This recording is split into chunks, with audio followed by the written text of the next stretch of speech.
The tables have been turned on me today. For a change, I will be the one answering questions instead. And to ask me questions, I have Ravi, who's a friend and a mentor on the podcast. Ravi is the co founder and CEO of Aim High Consulting, which is perhaps best known for crafting the communication for unicorns such as Flipkart and Ola. They also work with a lot of interesting early stage startups. So, without any further ado, over to you, Ravi. What should we talk about? Thank you, Roshan Karyappa. This is indeed a pleasure and a privilege, not to sound cliched, but truly a pleasure and a privilege to turn the tables on you, like you said. A little bit of a context. uh, 13th of February, 3 days ago, was World Radio Day. Okay. Thing to listening. And on 25th, I see that you will be completing a year of Bharat Varta, the popular podcast that you run. Yeah. So I think the time is right to put you in the spot, so to say. Just to use the phrase, you really don't do that to your guests. You make them comfortable, actually. But let me see if I can keep you comfortable or put you in the spot. Let's see how this goes. But I have been really, really privileged to to be talking to you and to get to know a little more of you. Coming to today's times, Karyappa, what prompted you to start thinking about doing a podcast? So what's the trigger, what's the thought process, if you can elaborate? Sure. So when I tell people that I had no real plans to start a podcast, they tell me that, hey, but you have two, right? One I can believe, but then how do you have two podcasts, right? So uh, and I have a perfectly well crafted backstory for each of them, right? I wouldn't say crafted, but I mean it is true. It is, take it for what it is, right? So uh, so we are all part of different WhatsApp groups, and there is that cliche of the argumentative Indian, right? I mean, it's very, very true. We are seekers. We don't like being told things. I mean, we tend to argue things back and forth, and this could be, from our favorite choice of biryani or jalebi to the kind of politics that we need to see in India, right, or across the world, whatever. Uh, it just so happens that I think the format of these discussions have been rather constrained. So if you look at it, I mean, on WhatsApp groups, etc., we go back and forth on these things, right? I mean, and oftentimes I feel the replies, and again, I'm not entirely, I am guilty of this myself as well, right? Oftentimes I found myself giving very curt or like smart replies, which don't really benefit anyone, right? I mean, and it kind of devolves into this hopeless one-upmanship which doesn't really benefit anyone. And I really want to create a discussion platform where we could have long form conversations about really complicated things, right? So, if you look at anything, take anything at politics or policy or culture that we talk about on Bharat Varta, I mean, the level of discussion happens at a much, much superior level, right? I mean, we don't discuss the superficial bits as such. So I would say, abstracting to one or two levels up, right? And that's really what I wanted to do. Basically, I wanted to facilitate long form conversations. So I had a bunch of friends with me. So Bharat Varta is, is also equal parts run by my friend Ashish Chandorkar and also my friend Srivatsa Subarna, right? And we basically get people who have real skin in the game together to engage on a constraint-free discussion platform, where they talk about finance or economics or some kind of education policy, telecom policy, etc., and look at things threadbare. So again, it started very, very organically. I think February 25th last year, our first podcast was based on President Trump visiting India. I think it was called Namaste Trump. And this was also during the 2020 presidential year. So we basically had a few thoughts around, how it could impact us, and also the presidential race in the US. And it was about 25 minutes long, and it probably had about 10 views, and I can tell you that 5 of those views were mine, right? So we put this out, and since then, I mean, we just try to be consistent, and that's one thing that, of all, I don't have too many virtues, but I think one of the virtues I like to have is the virtue of consistency, right? Because I think a lot of the things that come off as genius are just perseverance. And I think, sir, you must have seen this in your life as well. If you are if you persevere long enough, I think things appear uh, amazing beyond a point, right? It's that whole compounding principle. And really, that's what has happened with Bharat Varta, right? So since then, I mean, we have put out more than 125 episodes. We've had the likes of Sridhar Vembu, Srimati Smriti Irani, Tejasvi Surya, and plenty of others, right? Balaji Srinivasan and people of that sort, talking about really complex issues. So that's really how Bharat Varta came about. Yeah, so couldn't agree with you more on the value of perseverance and consistency, Karyappa. I mean, like they say, the harder you work, the luckier you become. Absolutely. Yeah. And you have seen tremendous amount of success on both counts, Bharat Varta as well as Startup Operator. Yeah. Talking about Bharat Varta first, what's the objective there? Okay, and Right. let me be critical so that you can, Yeah. like you said, abstract it to the next level. Yeah. Politics, policy, culture. Politics and culture don't go together. They are in fact oxymorons in most people's view. So how did you combine this? How did you arrive at this concoction? And what's the objective for Bharat Varta? Right. So on that point, very quickly, right? I think there is a school of thought that says, politics is downstream from culture, and there's one more school of thought that says culture is downstream from politics. And to be really honest, I don't know which school I belong to. I think it's, as with most complex thing, I think it's a mixture of both. It's a bit of a chicken and egg situation, if you ask me. See, with Bharat Varta, really what we're trying to do is facilitate looking at all of these complicated, complex subjects from an original lens, right? Basically, without an agenda, can you look at something and objectively dissect it, right, for what it is worth? So, if you notice, all of the questions that I ask on Bharat Varta, or even Startup Operator for that matter, right, I really don't try to put words in people's mouths, right, as is fashionable today or as is du jour, right, where you can see possibly news anchors or even reporters, right? I mean, basically ask a loaded question on and on, right? Essentially, the narrative that they want to basically show, right?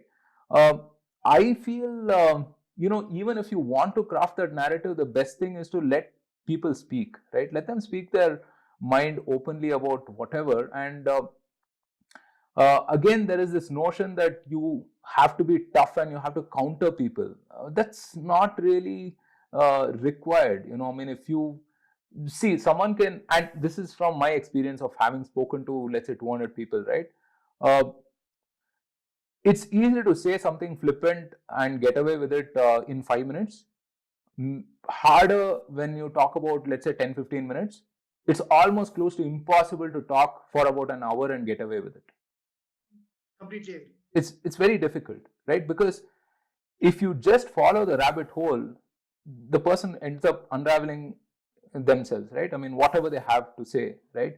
And like they say, sunlight is the best disinfectant, right? So let the person speak his mind, right? And your job as an anchor or as a person who's interviewing the guy is to ask these questions in a way that you're not imputing any motive, right? And that is good enough, I would say, right? Again, just to back up, I think the broader objective of Bharat Varta is to basically study all of these subjects from an indigenous, from an original lens, right? From an Indian lens as such.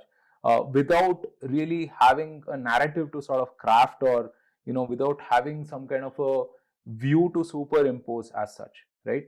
Uh, and yeah, and I think we've been able to do that reasonably well. We've had people from both sides of the political aisle, right? There has I remember interviewing Sanjay Jha, right, who perhaps, I mean, I disagree with 85-90% of what he says, but I mean, I had no problems talking to him, obviously, right? I mean, the person, after 30 years of being in politics, obviously he knows his subject, right? Whatever you may feel about it, right? And I've spoken to people at the opposite aisle of the political spectrum who I may not fully agree with as well. And the great thing is, I mean, there is a space for both of them, right? See, I always feel politics, people vote.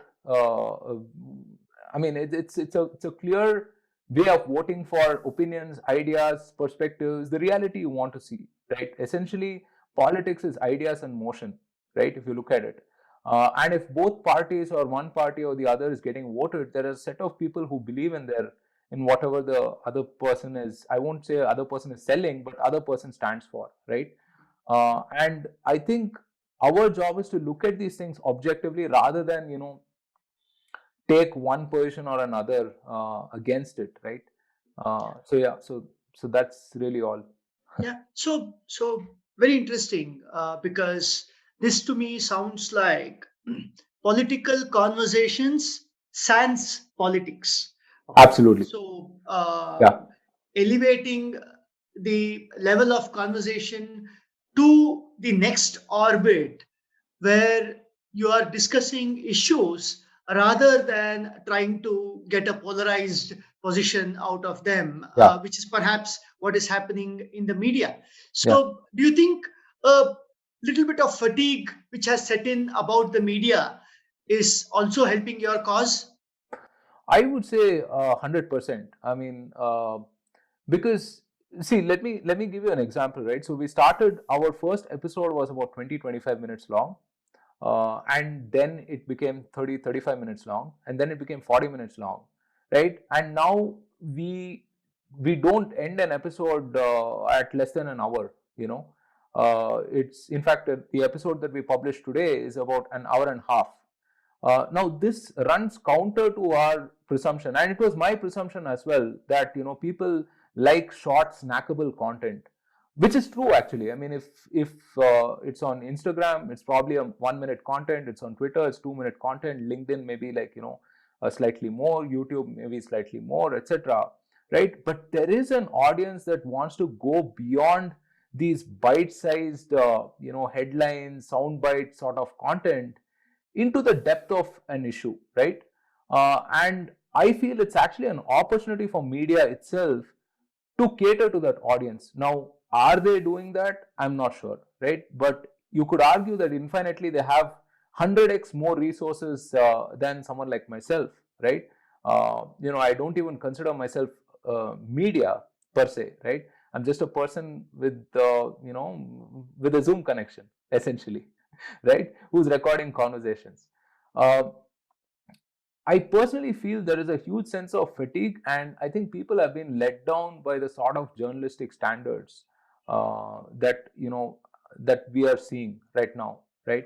And it's extremely sad. It's extremely sad, but I also see that it's an opportunity for people like myself, people I know others who are doing fantastically well, to sort of take ownership and provide this sort of information to people.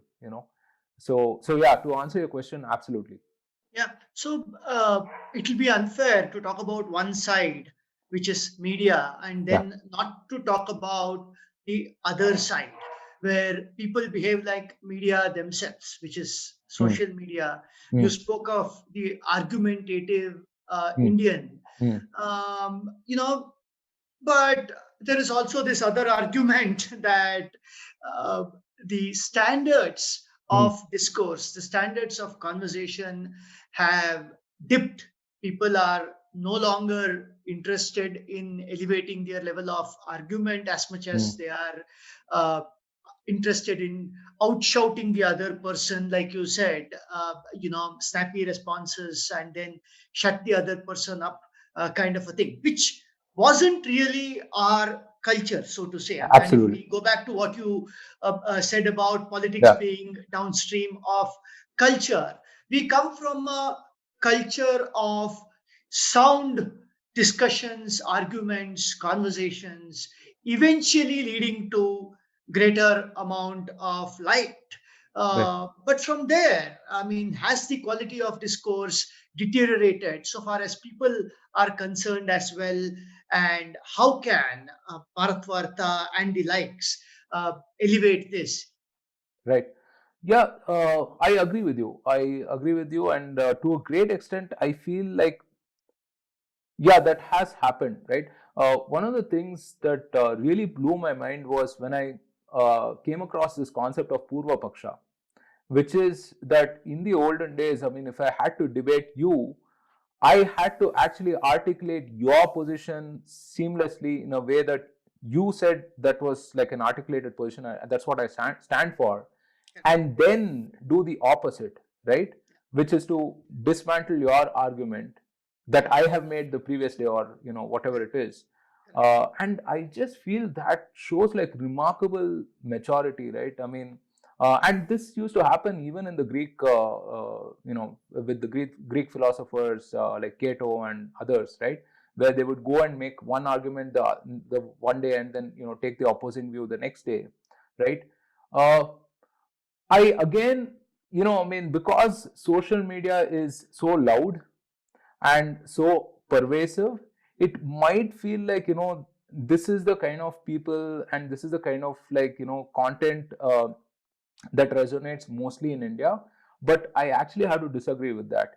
I think it's a little bit of an availability heuristic also, that because we are bombarded with this kind of stuff and we also encounter this so much more, we feel that this is the rule, right? Because quite honestly, there is no reason for Bharat Varta to exist actually, right? Because there is zero shouting in 120 plus episodes that we produced. There is, I mean, we don't have some high tech graphics and whatnot. It's just two people or three people really talking about an issue. Yes, people have disagreed on the podcast, but yeah, and I mean, we've been able to discuss these at length. As I've said, discussing something for an hour on any topic, it could be any topic, discussing something for an hour really surfaces true content. I mean, you really have to have proper solid content if you want to talk for an hour. It's much, much, much, much harder than tweeting something, right?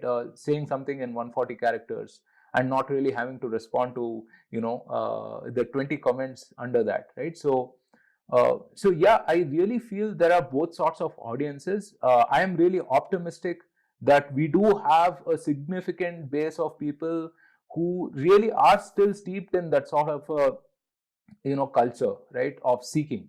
Yeah. Very interesting, because people are always today accused Hmm. of having ADD, attention deficit disorder. Yeah. And like you said, where their attention span is limited to 140 characters. So from Right. that to talking about 140 minutes or more, Yeah. it I'm saying the credit is as much to the listeners as it is to, like you Absolutely. said, people who are supposed to have enough content if they Right. have to deliver that kind of a discourse. So, Absolutely. uh, No, even the seriously, kind of questions that we get on, on Twitter, YouTube, etc., right? Wherever we publish our content, I mean, these are really thought through questions, it's like obviously you have people shit posting also, right? Saying something that you can't avoid. But I would say by and large, 70-80% of the comments, questions that we get are all, I would say of a like a higher order question, right? I mean, these are like serious questions. yeah, So, yeah, so I'm very optimistic on that. yeah, very nice. So, can you talk about some of the interesting people that have come on Bharat Varta? You mentioned a few names, Yeah. uh, and some interesting takeaways from them. Yeah. No, I think on Bharat Varta, my top 3, 4 guests, at least that I recall from top of my mind, number one would be Sridhar Vembu, Mr. Sridhar Vembu of Zoho. In fact, on Startup Operator, we actually have a segment called Vembu's Wisdom that we run weekly, where we talk about his threads. I feel, Mr. Sridhar Vembu is such an amazing role model for entrepreneurs in India. Not just in, because of the way he has built that business, bootstrapping to, 500 plus million in revenues, uh, but also because of who he is. He is unapologetically Indian, right? He is equally comfortable wearing a suit or a vesti. He is equally comfortable being in San Francisco or Tenkasi. He is equally comfortable talking about software or Vedanta, you know. And I think that's an ideal to emulate, because if you look at, the what happened with the whole 90s outsourcing, right? With the whole MBA revolution that happened, we wanted the world to believe we were not Indian, you know. So we wore a suit, we wore a tie, we spoke the language like how the Americans did. We even developed a twang, I mean, it's it's very interesting, right? And I'm not begrudging anyone for that. I mean, that was just business, right? I mean, you had to look and sound like them in order for us to serve that requirement, right? Obviously.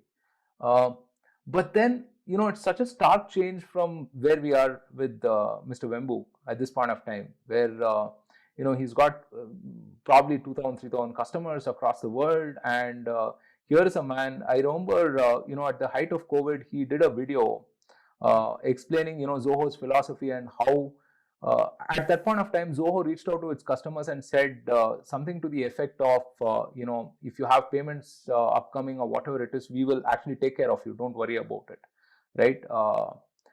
I feel that lends itself to the ethos that he embodies, which is uh, the whole service centric mindset, right? Which is that, customers are God, essentially. And he embodies those 2, 3 values that I feel are something remarkable, really, really remarkable. And I often think of when I will be at a point in time of my life when I can be as amazingly uh, Candid and real. candid and real. Exactly, right? So because it's amazing, it's really, really amazing. He's just is totally authentic in everything he does, and it just shows. It really shows. And again, to harp on the point, right? He's not like, he's not authentic and candid and real in a I don't give a shit kind of a way, but it's But the he is what opposite. he is. He Yeah. is what he is, right? He is what he is. And I feel like everything that he's done is just phenomenal guest. And I think he's a true original thinker. So it was a lot of fun talking to him. We've had him twice on the podcast. Yeah. Once debating my friend Harsh Gupta on India's economic progress and what our model should be. He is, of course, of the camp that we should build our production capabilities, build IP, and so on, right? And then again, we did a follow up on developing indigenous capabilities. So yeah, definitely a lot of fun talking to him. He would rank among the top few people that I have spoken to. I've had most fun speaking to. Yeah. Then I would say Amish Tripathi. Again, very similar qualities. He's super authentic, and the way he's able to sort of communicate deep, really deep philosophy, right? I think you definitely should read his latest book, Dharma, if you haven't. It's again, it's a very small book, but it takes a long while to really go through it. I mean, you won't finish it in 1 or 2 sittings just because of the reflective quality it has. Uh, I think he has been able to. It's very easy to water down philosophy and give it as this Kit Kat bar to people, and others have done it and it works well. But to be able to retain the complexity of those ideas and do justice to them but also at the same time be popular is something remarkable, right? It's just amazing skill, amazing. Like he says, I mean, it's just Lord Shiva's blessings, you know. And truth be told, I think he was the first proper celeb that I interviewed, and I was extremely nervous. But the way he kind of put me at ease is something I can never forget. I mean, really, for such a person to not have any airs about himself was fantastic. It was really really a pleasure talking to him. Again, we've had him a couple of times on the podcast. Maybe we'll talk to him a few more times, I hope. But yeah, he is one such person that I would say. These are the people that really stick out in my head. Of course, I mean we interviewed Smriti Irani ji, and again she was very candid about her experience in politics. I mean, being an outsider. Um, again, I don't want to. I don't want this to be a cop out, but really every guest who has appeared on the podcast really brings something new, and I have learned from every one of them, and I feel it's such a privilege to talk to these guys.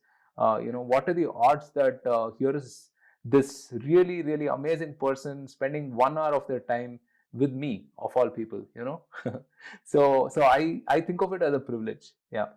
Yeah, yeah. No, I think they are spending, you know, so much time, and they are being candid because it's you, Karyappa. Because a candid person on the other side brings out the same quality. Like I'm saying, we all reflect who the other person is. So I think a lot of credit on that must go to you. So where does Bharatvartha go from here? Number Right. one, Right. and number two, who should listen to Bharatvartha before we move on to the next? Sure. So, we realized things are serious with Bharat Varta once we started seeing the traction and engagement on, all of the episodes that we put out. I think we have some sort of a mini brand right now. I mean, if we don't publish, 1 or 2 days, people ask us, hey, where is the next episode? And who are you talking to next? Right? So, which is again I mean, it's kind of a surreal experience for us because we just started very organically. I think we have a lot more products planned for Bharat Varta, a lot more interesting guests to appear on the podcast, in fact. And we just want to double down on all of the things we've been doing right and maybe experiment with a few things. So we recently started this thing called Bharat Varta Sports. Um, which is again a sports focused long form conversation.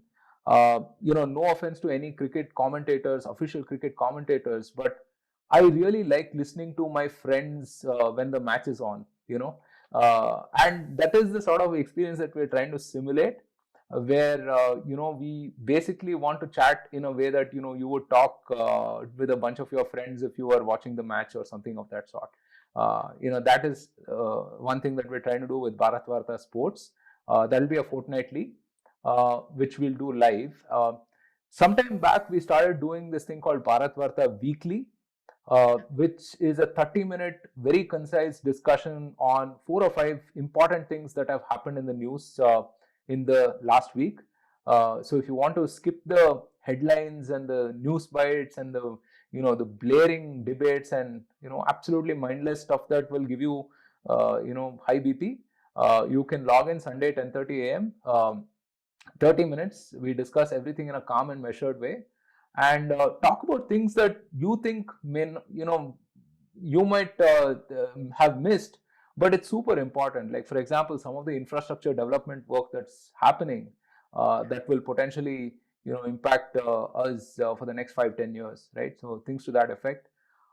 We also have plans to do a Bharat Varta Finance and Bharat Varta Health, which is again, something under the wraps right now. I can't talk too much about it, but yeah, those are few different things that we're planning on Bharat Varta. Wonderful. So while saying that you don't think of yourself as media, I see that there are all the contours of sensible media where people are deliberating on issues, rather than taking polarized positions where people are consuming content Right. in the most cognitive fashion. And you are enabling that. Wonderful, wonderful. I am, in fact, learning so much from the philosophical view that you take of everything that has come your way. So, is there any message that you want to give to your listeners on how they should, view your shows and what they should expect in the future? Yeah. So first of all, thank you so much, sir, for doing this. I mean, this was such a fun conversation. Like all of our conversations, are usually. I don't think I would have, done this but for you. Thank you so much. Again, really, really My means a privilege. lot. I have learned a ton of things from you, and this is a fantastic conversation that we've had. Um, as for people who are listening, if you made it this far, then really thank you so much. I really appreciate your love and support with everything that I do. One thing I try to do is be really sincere in everything that I do, be open and transparent with things, right? And yeah, I mean, if I make mistakes, please do correct me. Please do let me know if I'm off the virtuous path as such. Um, I feel like I'm a work in progress. I am trying to be as good, as efficient, as true to the right cause as possible, but I know that I'm human as well. I can make mistakes. With respect to the podcast, again, I aim to put out good content out there. Please keep your feedback coming, as you have over the last year, and hope to do better.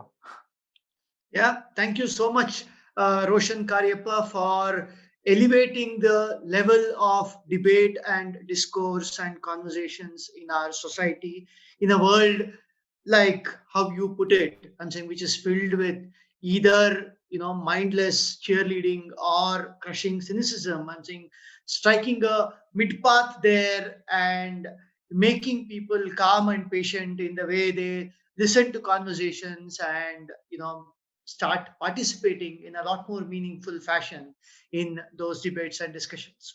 So grateful to you for having put out these two wonderful shows, and thank you so much for giving me the opportunity to turn the tables on you and to ask you questions.